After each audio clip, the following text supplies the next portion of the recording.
ఎలా అనిపించింది సినిమా? చాలా బాగుంది భయ్య. పార్ట్ 1 పార్ట్ 2 ఏందో లాగ్ అంటున్నారు, కొంచెం లెంత్ ఎక్కువైంది. ఎందుకంటే నక్సలిజంలో చేరాలనుకునే ఒక యువకుడికి అతను భార్య సన్నివేశాలు కూడా ఇలా చూపించడం వల్ల ఫ్యామిలీ సెంటిమెంట్ చూపించాల్సి వస్తుంది. ఎందుకంటే 70s నేను 70sలో పుట్టాను, 80s 90sలో నేను చూశాను అనమాట. మా ఊర్లో కూడా కొంతమంది నక్సలిజాన్ని వాళ్ళు నక్సలిజానికి వెళ్తుంటే వాళ్ళ బాధ, మా భార్యల మనోవేదన అనేది నాకు గుర్తొచ్చింది. మంజు వారియర్ ఆ పాత్రలో చాలా బాగా సూట్ అయిందనే ఫీలింగ్ కలిగింది. అప్పుడు విజయ్ సేతుపతి గారి వండర్ఫుల్ భయ్య. ఎందుకంటే మెగాస్టార్ గారు ఒక టైంలో మెచ్చుకున్నాడు, నాకంటే గొప్ప నటుడు విజయ్ సేతుపతి అని చెప్పేసి. ఆయన చనిపోయిన సన్నివేశాలు కానీ, ఫైటింగ్ సన్నివేశాలు, బురద సన్నివేశాల్లో ఫైటింగ్ జరుగుతున్నప్పుడు రియల్గా అరే ఇలా బురదలో ఎలా పడి చేయగలుగుతున్నారని అంత న్యాచురల్గా అనిపిస్తుంది అనమాట. ఒకనొకటి సందర్భంలో బాంబేలి ఈయన ఎగిరి అవతల పడితే నోటకెళ్ళి సొల్లు కారుతుంటే ఆ సన్నివేశాలు మనకు చూపిస్తే ఫైట్లు చాలా బాగున్నాయి, న్యాచురల్గా ఉన్నాయి. ఫైట్ మాస్టర్లు పెట్టేసి క్రేన్లు పెట్టి బాంబులు పెట్టి లేపి ఎగిరే కొట్టుడు, లేదంటే ఒక ఇద్దరు అమ్మాయిలు తీసుకొచ్చి రొమాన్స్ అస్సలు లేవు. Natural songs, natural music, BGM అయితే దద్దరిల్లిపోయింది. వెట్రిమారన్, విజయ్ సేతుపతి, అలాగే సూరి క్యారెక్టర్ ఒకటి ఉంది, నిజంగా వండర్ఫుల్ అనిపిస్తుంది. ఎందుకంటే నక్సలిజానికి పోలీసులకి మధ్యన జరుగుతున్నప్పుడు అనవసరంగా నక్సలిజాన్ని చంపుతున్నాడు ఆయన పడే బాధ, ఒక డ్రైవర్గా పోలీసుగా ఆయన పడే బాధ చూస్తుంటే చాలా అంటే చాలా మనకు అది ఎట్లా అంటే ఒక హృదయం పిండేస్తారంట అటువంటి ఫీలింగ్ వెళ్తాను. పాటలు 2 ఉన్నాయి, సిచ్యువేషన్ సాంగ్స్ కావాలని రిక్షన్ కాదు, సూపర్గా అనిపిస్తుంది. వింటున్నప్పుడు మాత్రం ఖచ్చితంగా బాధ చేస్తుంది భయ. మీకు విడుదల 1 ఇంతకుముందు తీసిన సినిమాలు కూడా పనికిరావు, ఇక మొత్తం వరల్డ్కి వెళ్ళిపోతుంది అది. ఎన్టీఆర్తో తీసిన ఖచ్చితంగా భయ.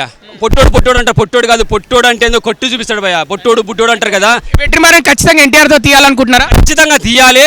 డైరెక్ట్ తెలుగు తీసినా సరే, డైరెక్ట్ తమిళ్లో తీసినా పర్వాలేదు. 12 విడుదల చేయాలి, ఇతర దేశాలు విడుదల. ఎన్టీఆర్ కొడితే మళ్ళీ భూగోళం బద్దలు అవ్వాలి, జేజమ్మలు దిగిరావాలంటారు కదా, ఆ టైపు రికార్డులు బ్రేక్ అవుతాయి అనమాట. సరే, మరి తమిళ నేటి లాగా తీద్దాం అనుకున్నారు బచ్చలమల్లి అని చెప్పారు, మరి విడుదల చూసారా లేదా? విడుదల చూసా. ఎలా అనిపించింది? విడుదల బాగుంది. విడుదల వెట్రిమారన్ గారి స్టైల్లో ఉంది. అండ్ విడుదల కూడా బాగుంది అంటున్నా, ఇది అబో యావరేజ్ కింద చెప్తా, హిట్ అని చెప్పట్లా మళ్ళీ. ఎందుకంటే విడుదల పార్ట్ 1 బాగున్నంత పార్ట్ 2 బాగాలేదు. పార్ట్ 1 అదిరిపోతుంది, బట్ పార్ట్ 2 విడుదల ఏంటి అంటే ఇది కూడా సేమ్ ప్రీక్వెల్ లాగా. విజయ్ సేతుపతి గారు అసలు కమ్యూనిస్ట్గా ఎలా మారారు, నక్సలైట్లోకి ఎలా వెళ్ళారు, ఆయన్ని ఏం మోటివేట్ చేసింది, మంజు వారియర్ గారు అక్కడ ఆయన కనెక్ట్ అవ్వడం, వాళ్ళిద్దరూ హస్బెండ్ అండ్ వైఫ్ కూడా ఇద్దరు ఒక కమ్యూనిస్ట్ కామ్రేడ్ క్యారెక్టర్స్లో ఉండడం.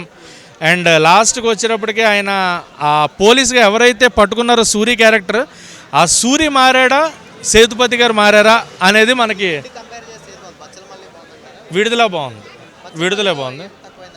బచ్చలమల్లిలో కామెడీ అన్నీ ఉన్నా కూడా ఎక్కడో కంటెంట్లో దమ్ము లేకపోవడం, అంటే ప్రాపర్ రొటీన్ స్టోరీ అయిపోవడం వల్ల అది ఎక్కలేదు. రొటీన్ స్టోరీ కాకుండా ఇంకొంచెం బాగా తీసుంటే బాగుండేది అనిపించింది. బట్ విడుదల ఏంటి అంటే రొటీన్ స్టోరీయే, బట్ నక్సలైట్ జీవితాన్ని చాలా దగ్గరగా చూసినట్టు చూపించారు మనకి. అసలు నక్సలైట్లుగా ఎందుకు మారుతున్నారు, వాళ్ళల్లో కూడా మంచి వాళ్ళు, నక్సలైట్లు అందరూ ఎదవలు కాదు, నక్సలైట్లు అందరూ మంచోళ్ళు కాదు. అందులో కూడా తమ కమ్యూనిటీ కోసం చేసేవాళ్ళు ఉన్నారు, బయట డబ్బులు తీసుకుని కమ్యూనిటీని మోసం చేసిన వాళ్ళు ఉన్నారు. సో కాన్సెప్ట్ వైజ్ కొన్ని అవి తీస్తే కొన్ని ఇవి తీశారు. సో 2 కూడా దమ్మున సినిమాలే. బచ్చలమల్లికి రేటింగ్ వచ్చేటప్పటికి 5కి 1.75 రేటింగ్ ఇస్తున్నా, విడుదలకు వచ్చేటప్పటికి 2.25 రేటింగ్ ఇస్తా.